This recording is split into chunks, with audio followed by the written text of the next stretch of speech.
You're listening to the Pace Radio Network here at paceradio.net.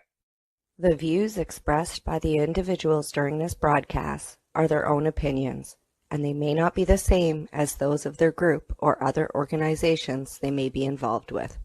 All medical advice during our broadcast is not a medical opinion and should be checked with your medical physician.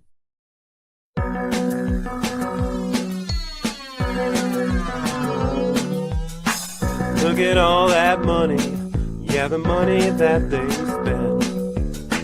Take another look now and take some time for hemp. No cut trees for paper, cause it hurts the environment. Stop deforestation, yeah, it's time for hemp. Oh, an acre of hemp makes 20 barrels of oil. No need for pesticides to poison all our soil. People got no food, they got no clothes, they got no rest. Well, right now it's time for hemp. Thank you for taking time for hemp. I'm your host, Casper Leitch. On the program today, I got my joint host with me and my technical supervisors with me. And we're going to be introducing you to a really hard-working lawyer here in the global marijuana movement, global cannabis movement, global hemp movement, depending on what terminology you decide to use. We want to make it a point to ask you to please hit the like button and subscribe button. Share us with your friends. That's how we're found. And anytime you hear the word joint on the Big Joint broadcast, make it a point to hit your pipes, your bongs, and your vaporizers, and take time for hemp. On the program today, my joint host and I, Al Byrne. Say hi, Al. Hello. Hi. Yes, joint host Al Byrne. We're here like we try to be about every week with either a new interview or a wonderful archive, something we've done in the past that somebody that has educated us well, we bring back to life. Today we have a live interview. A good cannabis guy, all-around cannabis guy who hangs out in Colorado. But in order to introduce him, I'll turn you over to my other co-host, Al Graham, our token Canadian. There you go. Our token Canadian. And yeah, we're token, all right. he's not a co-host. He's a joint host. Yeah. Joint host. So yes, like the two of you, I look forward to our interview today. Our guest, Bob Hoban, he's worked with over 35 governments worldwide when it comes to developing cannabis policies and regulations with the, around the commercialization of cannabis as well as hemp. So he must have a pretty strong brain and be able to think a lot if he's done all that work. Cheaper. Well, 35 countries. That's getting to know a lot of laws, because obviously a lot of different laws are different in different countries. And he's dealt with places such as Uruguay and Costa Rica and Chile, Colombia, just to name a few. And he's a lawyer. Yeah. Well, we'll let him tell you what he is. Yeah, let's bring him on and let him tell us all about himself. All right. I some lawyers I like, and some I'm kind of suspicious with. Why don't we bring him on and find out what kind of guy he is? Let's see who this guy is. Yeah. All right. We'd like to welcome Bob Hoban to the Time for Hemp. How you doing, Bob?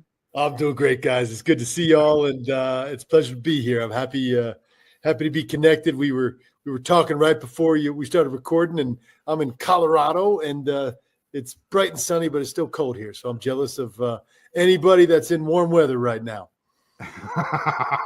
That's you, Al. Well, he should be. I agree. Right off, we're off to a good start. Yeah, we're like minus 20 here, feeling like minus 30. So.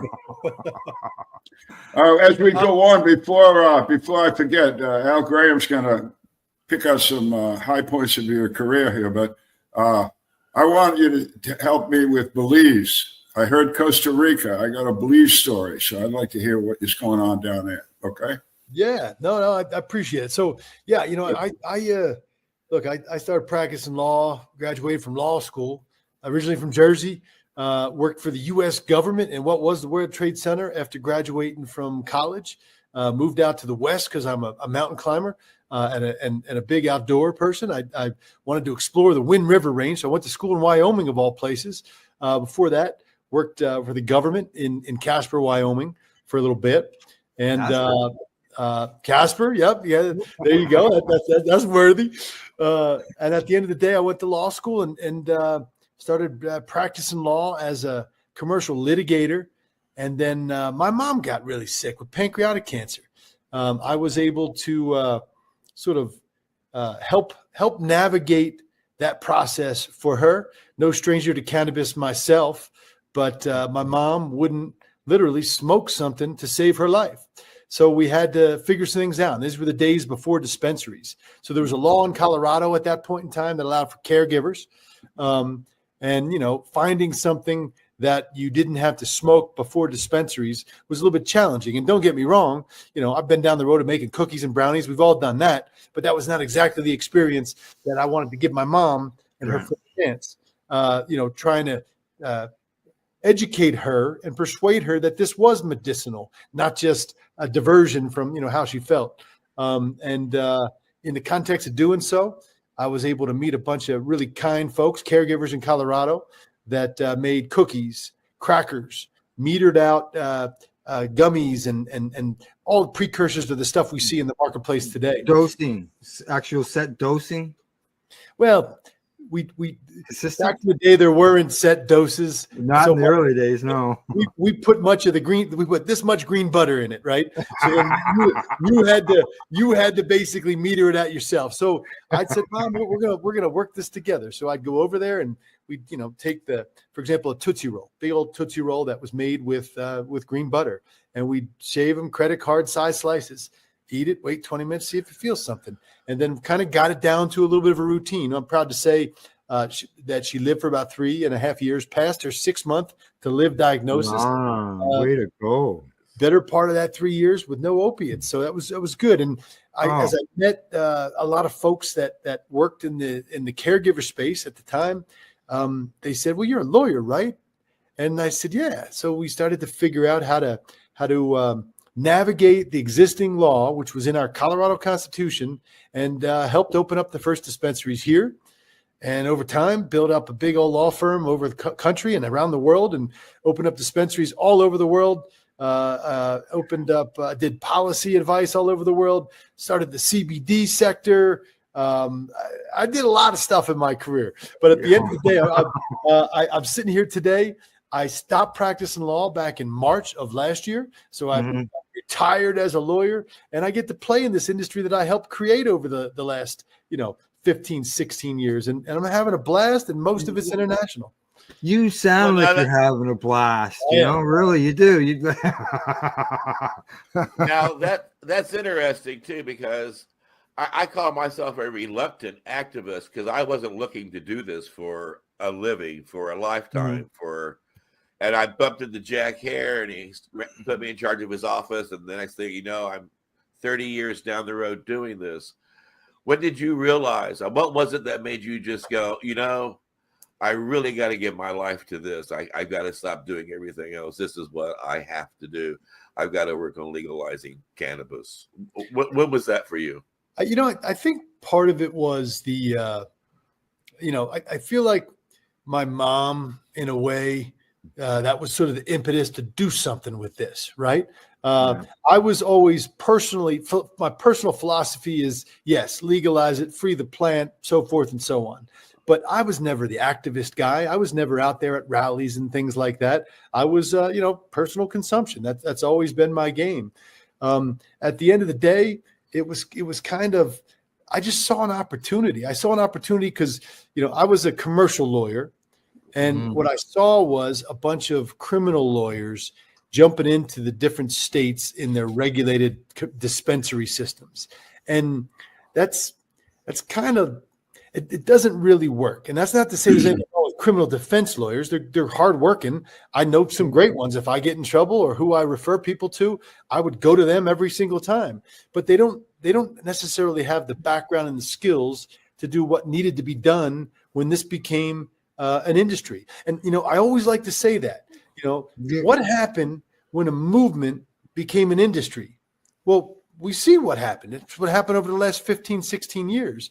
It changed everything. And it doesn't make a lot of people happy, but they needed guys like me that had experience to write contracts and to build businesses, not just keep people out of jail. You needed both. But if I may, Bob, I agree completely. And I got my own history with criminal defense lawyers. It's not pleasant. The thing that you brought to the table was very important. Commercialization of the product and doing it in some regulated fashion. But that also changed perception. I had a trouble at the beginning. The TV shows would always show some stoned out hippie doing something stupid. And I was working with people like you and your mother. And that was not what we're putting across. And I tried to explain this to the lawyers at Normal, for instance, drug defense guys, as you say, some excellent human beings. But it was just them showing up. It's got to be a crime if the criminal guy shows up. You showed up. Now, wait a minute. You had a different image. You had a different story. I applaud what you're doing. You were the kind of guys that when I started, I hoped would come up. And boy, you have. Please, I hate to interrupt you, but that's a compliment. I really think it's a big deal what you've done. I appreciate all that, and I'm part of that too. Is I saw that, right, and then this was 15, 16 years ago. I started to see cannabis conference here, cannabis conference there, and it wasn't just let's go and all hang out and smoke. Yes, that was what we did, but the purpose of it was to talk about. Hey, here's where you buy your lights, and you could sell your lights because you were selling them to a commercial enterprise. My point was there were all the different parts of the business that were coming together. So I started going to those conferences and meeting people that wanted to open dispensaries, that had dispensaries that needed good counsel. And I met other lawyers in every city. And then something clicked one day on a plane. And I said, man, I know great people who are commercial grade lawyers who love the plant and really want to see this industry thrive. And I know them in every state. I said, why don't I tie it all together and build a firm around that? And so I did. And read some books and papers on how to create a national law firm without a lot of money as overhead. And we built a system out, and frankly, based on that system, not that I invented it by any stretch of the imagination, but that's a system that a lot of these big firms use today, where you don't have to hire everybody. You keep them on an independent contractor, an of counsel status, and then you can build out that firm and sort of be the conduit and then share fees across state lines. So that's what we built. And the Hoban Law Group became the first of its kind. We were in 17 different states. We were in 10 different countries when I sold it in 2021 to a big international firm called Clark Hill. So then I picked up and led Clark Hill's cannabis industry group, built its new Denver office. And then, we won a bunch of awards in 2023 for that cannabis industry group in big law, which was, that was real corporatized law. And then I said, I've done it all. I'm out. And that's kind of how it played out. But that's my story, and I'm sticking to it. But along the way, I met people that would come to me with great ideas. Hey, the law allows me to do this. For example, in 2014, when the first Farm Bill came around, and you talked about hemp, and you talk about Jack. I'm a big fan of Jack. In fact, I was in London just a few weeks ago for work, and where I was at this cannabis industry event, and this guy Robbie, I just posted about this. He actually yesterday on LinkedIn. He says, Bob, I met Jack Harrer, X number of years ago. He even signed my book. I go, that's great. I said, I'm really good friends with his son Dan, and he says, you are. The book is signed by his father, and so I got it with me. So we took a picture together, and we called Dan, and this and that. It was a walk down memory lane. But those principles got me excited about hemp. Maybe 5, 6, 7 years into my cannabis career, because I started to see the opportunity for CBD. Yes, we believed in, all the 50,000 uses of hemp, but CBD, we cracked that open, sued the federal government, and then that became a thing literally overnight. Well, then let me jump in here for just a minute. I want to put this on videotape. I want to give you a videotape challenge, please, on behalf of Jack. We have someone in the White House who likes to give tariffs and is hell-bent on making certain that everything's made in America. And he did sign the Farm Bill as well. It would behoove our industry to have someone either from the Agricultural Department or the White House to jumpstart the hemp industry in this country, because as you know, we can make over 50,000 different products in our own backyard. And in a matter of one growing season, we can be employing half the nation on making hemp plastic, hemp creeks, hemp paper, hemp clothing, hemp whatever. And so you work with 36 different countries. I'm going to ask you to please work with this country, and our agricultural department and the people in the White House, and take the other members of all the other states that you're working with, because you said you're in a handful of states, and roll up your sleeve and march into Washington and say, hey, Henry Ford was going to make a car out of this. The first time the word billion was ever used as a cash crop was in 1937 in the Popular Mechanics magazine. Popular Mechanics, yes, sir. And here's what we need to do. You want to jumpstart American jobs. You want to create American products. You want to invest in the American people. We can even use hemp as a 3D product for 3D housing to be built. So I'm giving you a challenge on video to go to our White House and our agricultural department and ask them to jumpstart our hemp industry. Well, Casper, I appreciate all that. And I can tell you this, that what you're asking for is not falling on deaf ears, certainly not with me, but I can tell you for certain it's not falling on deaf ears at the White House. I have been involved in discussions. I'm involved in a trajectory that looks at hemp like the next petroleum. And I don't mean in the way you're thinking. What I mean by petroleum is petroleum became the basis for every single product in the world, from the things we put on our face to keep our skin clean, to the food we eat, to the plastic we drink our drink out of, to the cars we drive. You know, I'm preaching to the choir here. They understand that hemp can be an American grown commodity that does the exact same thing. That is there. The question becomes, how do they get big business partners to make this go forward? And how do we get past this problem we have right now, which is sort of this esoteric marijuana sector, dispensaries, for lack of a better way to put it.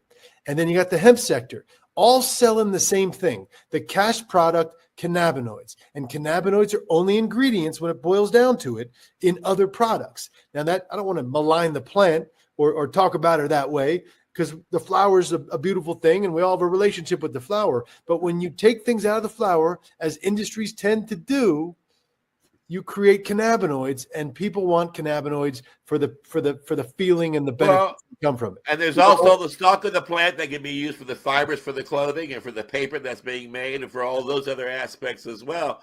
So you cannot ignore or forget or overlook the other aspects of this multi-trillion-dollar plant. Yes, dispensaries are temporary. So you're taking on the. They're an endangered species.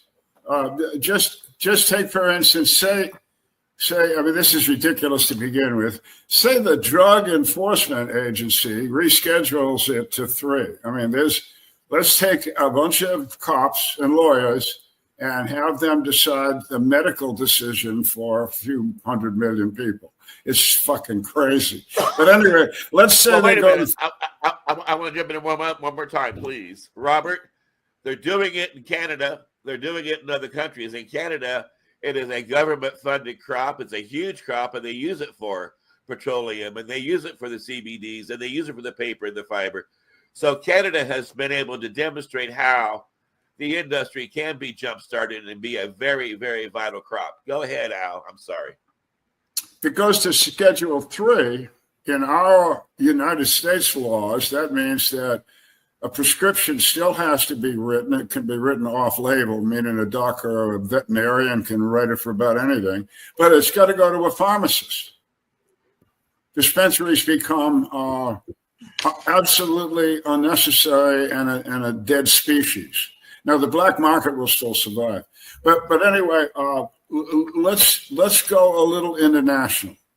I want to tell my Belize story. Way ahead of you. Back in I'll call it late 80s, I went to Belize and tried to get the Belizean government to grow hemp. And I was very well received. I spent a week down there. I went talked to literally everybody that was a head of anything, head of agriculture, the head doctor in the country, everybody. And they all agreed that it would be a good idea for Belize as a good economic agricultural crop and very easy to grow in that environment. They all wanted to do it, but we only do what Great Britain says.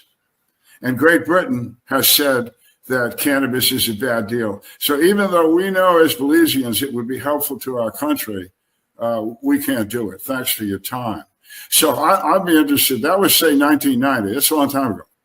Has anything changed down there?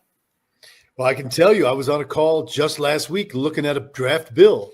I hate to say it's taken this long to come back around, but Belize is currently considering a bill that's very simple.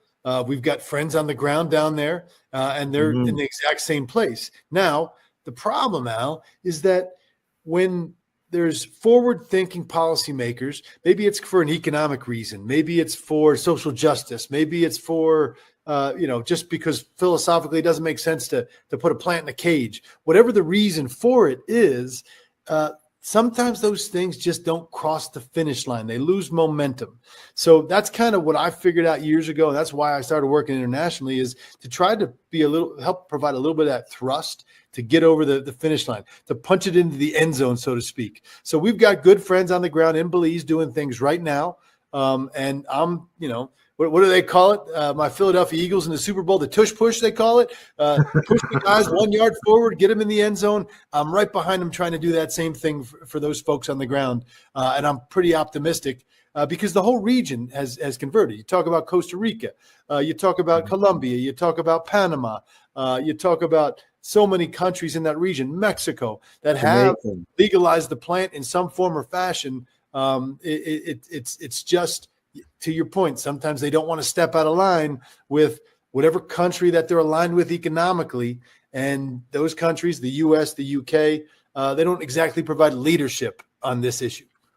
Well, I'm glad Belize, it took them 3.5 decades after my time down there, I guess, but if you're looking for an approach here on Foots on the Ground, that reminds me that there seems to be like a place called Los Angeles that needs to rebuild.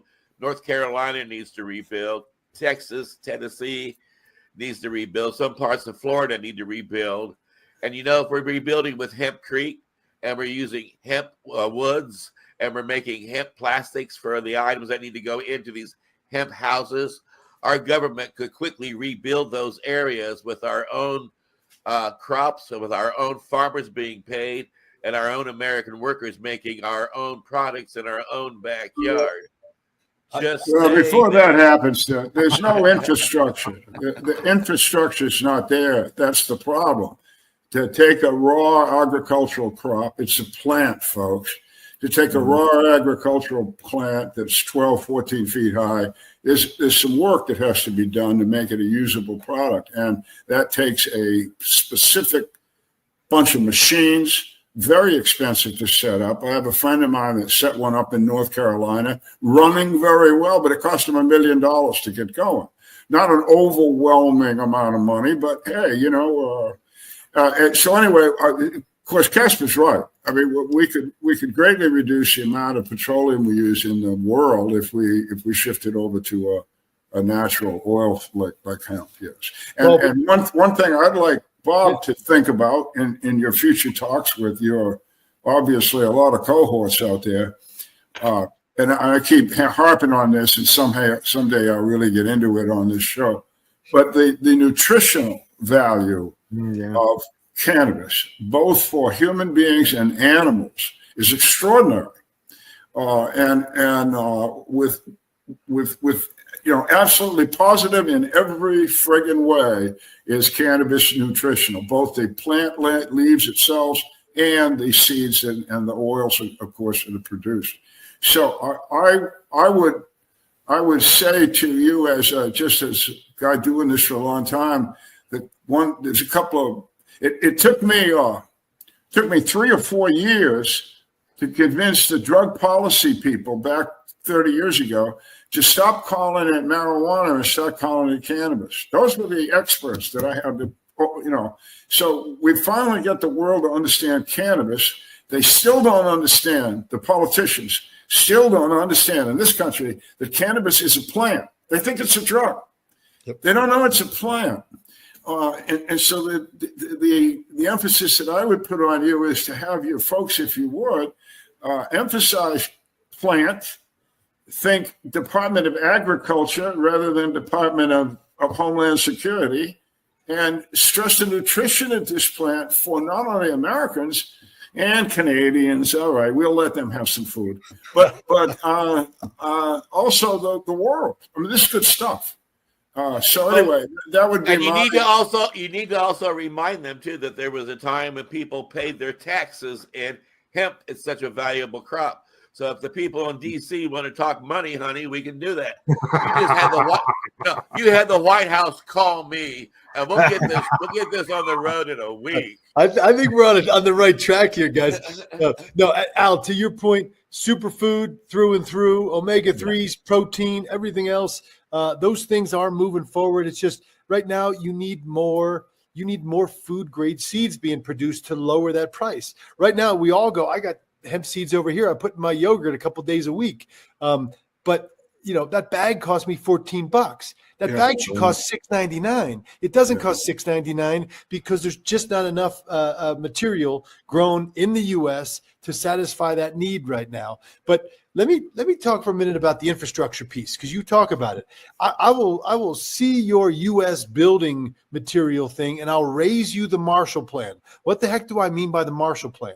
You remember after the end of the World Wars, they rebuilt Europe. It was called the Marshall Plan. It was how they invested all the countries in the world that were involved in the war, particularly the losing countries, had to advance a bunch of money to rebuild parts of Europe that were destroyed by the world wars.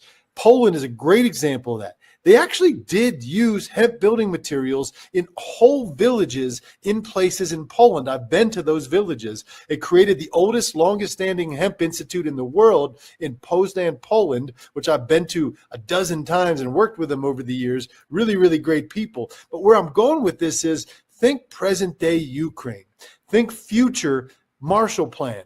When this debacle in Ukraine is over, between Russia and Ukraine, and they need to rebuild whole cities, whole villages.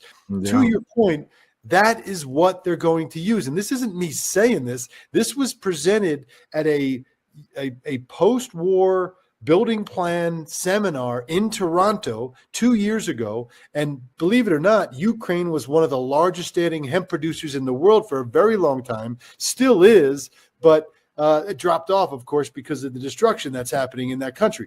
Point being is they are going to use hemp to rebuild Ukraine. There's a great Ukrainian by the name of Sergey.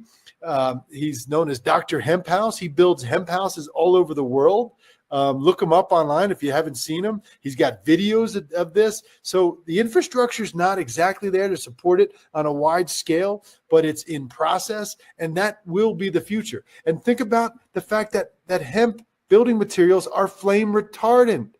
These buildings wouldn't burn down in California if they were built with hempcrete type materials. So we're on the same page about that. It's just about getting that information to the right people and not sounding like a quack in doing so.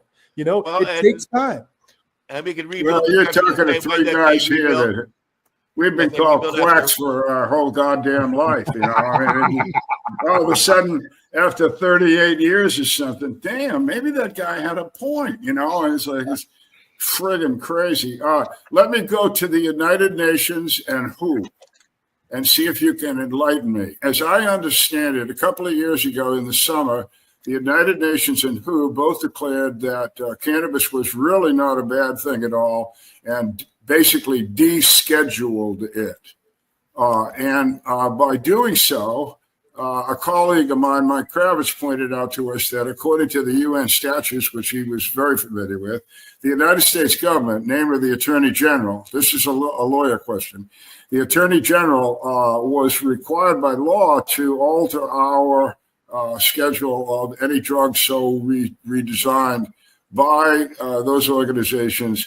And of course, this was all done in the right way. So the 1961 single treatment, whatever the hell they call it, that treaty was not violated. Anyway, cannabis became non-regulated by the United Nations, and the Attorney General of the United States, by our U.S. law, was supposed to have altered our schedule. Myself and two other guys actually had a conversation about a year ago with the White House, with their drug advisor. We informed him of this, and he had no idea what we were friggin' talking about. But he took notes and said, well, I got to bring this up then. And 2 weeks later, President Biden said that he was referring this item to the Attorney General. We wrote the Attorney General and said, so what are you doing? What's going on? No reply. Do you know anything about all this? Yeah, I do. By the way, Michael Kravitz is a good friend and someone I admire greatly. He's really pushed the envelope and has been a major point at the UN for years. Let's talk about that briefly without getting into the weeds. You had the 1960s. You had this sort of this putting cannabis in a box, putting all narcotics, frankly, in a box because of policies that were generated in the 30s. We can go down that road before we all know about Anslinger and how marijuana got vilified and called marijuana, frankly, because it wasn't referred to as marijuana before that. They used that term to make it sound worse than it really was. So at the end of the day, the UN Single Convention, all the nations that signed that, led by the U.S., had to agree to put all of these narcotics in a box, including marijuana, and put it in the highest, most restricted category. So we've been dealing with that for years. And when you're talking about an international body, things don't move quickly. So in 2020, November of 2020, in the midst of COVID, because it was already in the works, the U.S. came out and said it supported two things that were very important. This was major policy change that people don't talk about at the UN. And Michael Kravitz was intimately involved in a lot of this stuff, by the way, to his credit.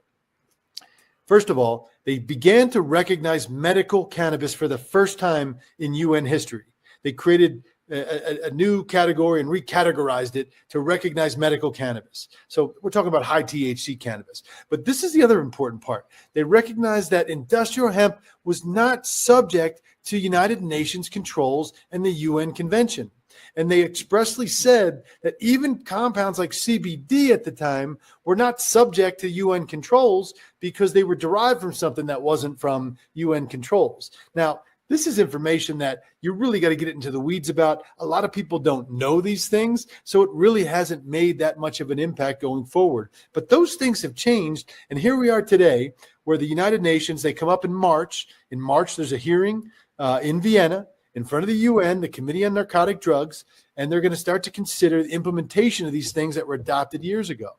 Now, I'm proud to say that I've presented in front of the United Nations on 2 occasions, but I'm also a professor at UNLV right now in their first of its kind Cannabis Policy Institute. So I'm working on a study at UNLV where we're looking at the data of converting the black market, the illicit market, to the commercial market. It didn't work in the US. It didn't work in Canada. Really hasn't worked really anywhere. No. But I work in Morocco right now, the Kingdom of Morocco, and it's working there. And it's the largest cannabis supplier in the world, has been for a very, very long time. That's where it's working. That's what we're studying. So when this study is done, we're going to show that forward-thinking policies of commercialization, which makes some people cringe, but commercialization of the plant does create cultural and social change, gives people a chance to join society and do things legally, and also converts that illicit market over to the commercial market. And I've got a standing invitation to present that finding to the UN because they don't believe it's true. And if that would be a major cornerstone for further UN policy reform going forward. So as you can see, I kind of got myself in the middle of a whole bunch of different things over the last 16 years because I've worked tirelessly and I love this stuff. But those are the things that are happening. And, believe it or not, as much as the Trump administration's, getting a bad name in certain circles, and I come at this thing politically agnostic. I tell you, I'm neither Republican nor Democrat. My values are libertarian, right through and through. But I have to tell you, I see a lot of good things coming out of the White House. There's a lot of bad things coming out of the White House. We have to talk about those things. But the good things are reform of government, and I do think business-friendly cannabis policies that have an impact on the global stage. Everybody waits for the U.S. to move first. Well, the other thing is he wants to be the biggest in everything. He wants America to be the biggest.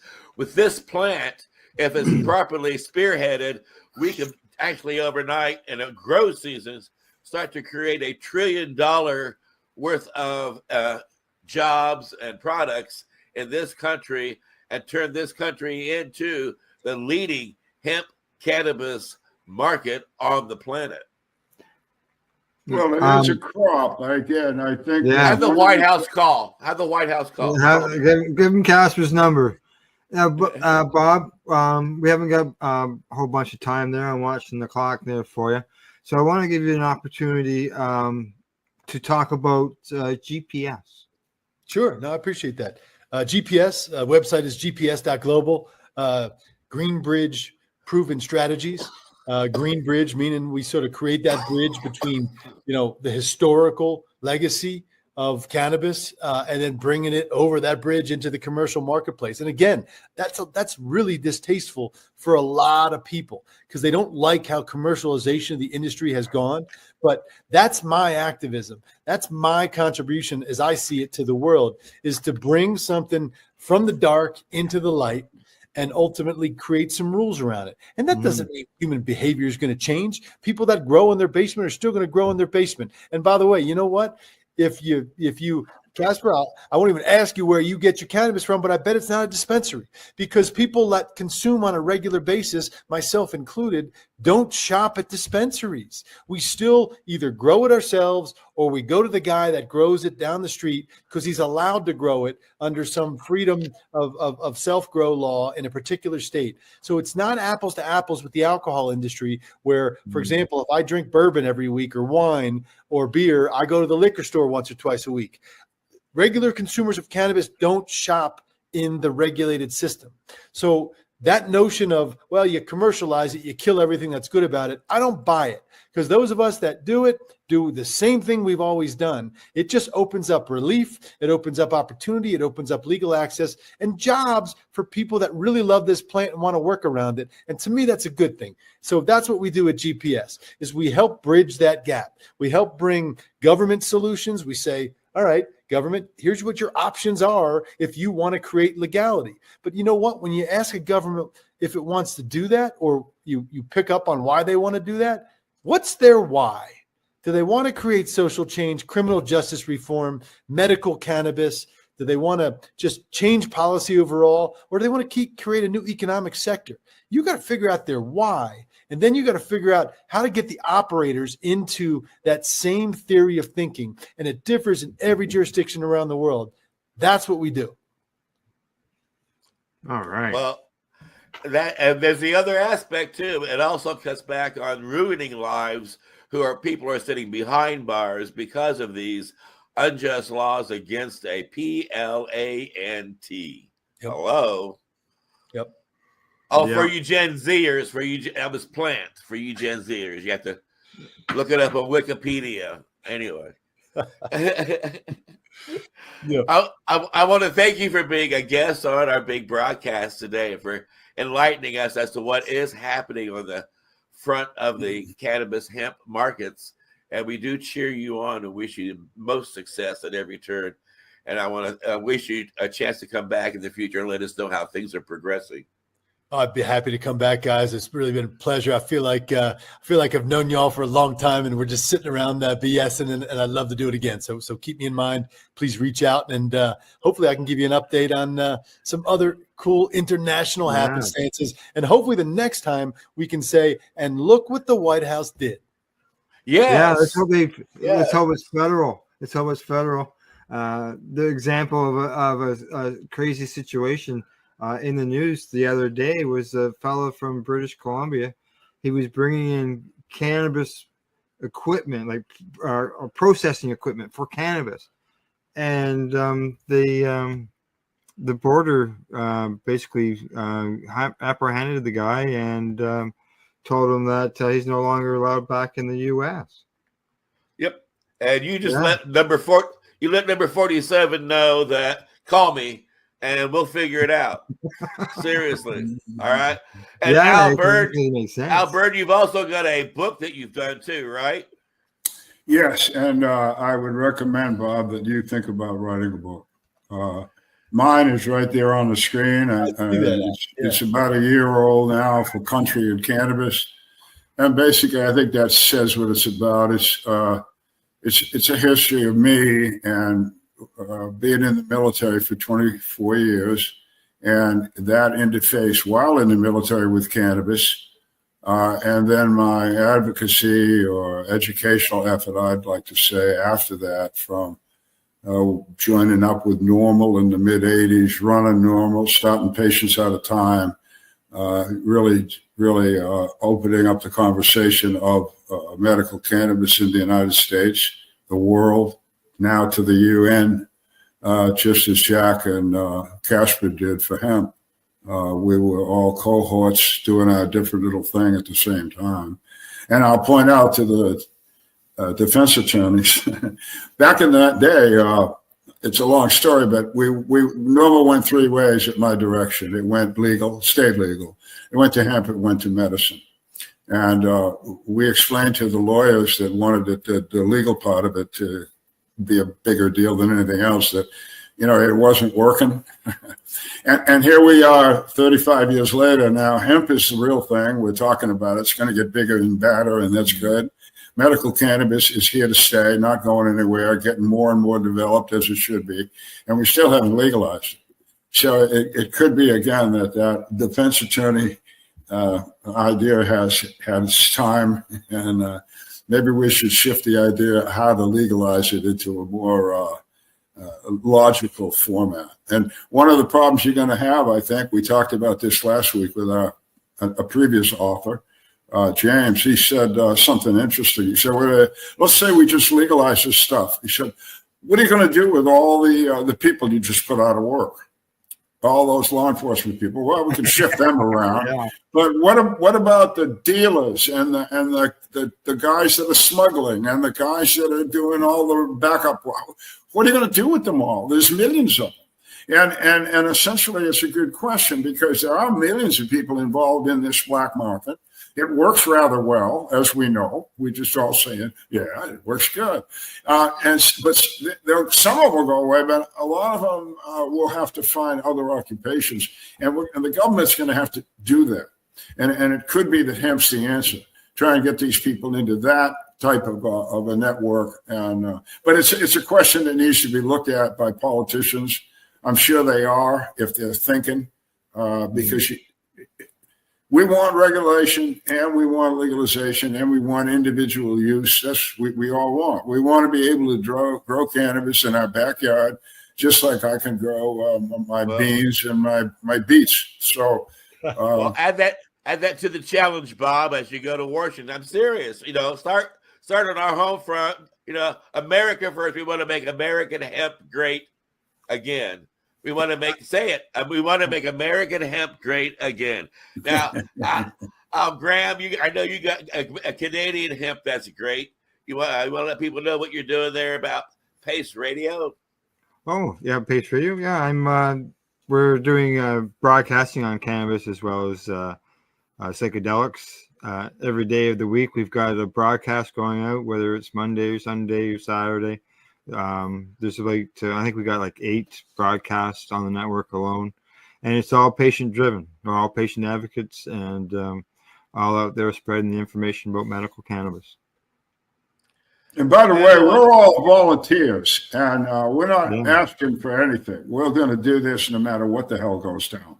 But if you want to send Pace Radio $100, you want to send Casper $100, it'd help. We don't want anything, but if you want to do something useful, there's a couple of ideas. Yeah.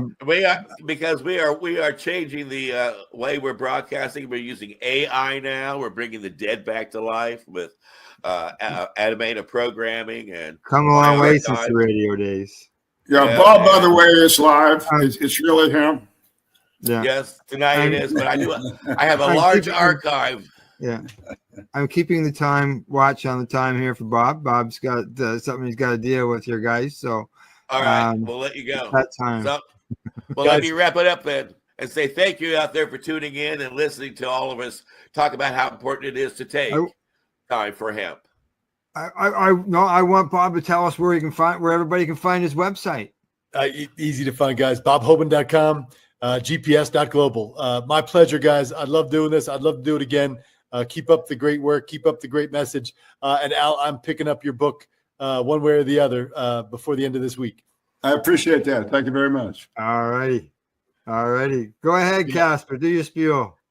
It is important everybody out there, the whole world, know how important it is to take time for hemp. Look at all that money, the money that they spend. Take another look and spend some time for him. Don't cut trees for paper, cause it hurts the environment. Stop deforestation, yes, it's time for him. Whoa, an acre of hemp makes 20 bales of oil. No need for pesticides to poison all our soil. People got no food, they got no clothes, they got no rest. Well, time for hemp! Yeah! Time for Hemp is a Pace Radio Network content provider. You're listening to the Pace Radio Network here at paceradio.net. The opinions of the individuals during this broadcast are their own, and may not be the opinions of their group or other organizations they may be involved with. All medical advice during our broadcast is not a medical opinion and should be checked with your medical physician.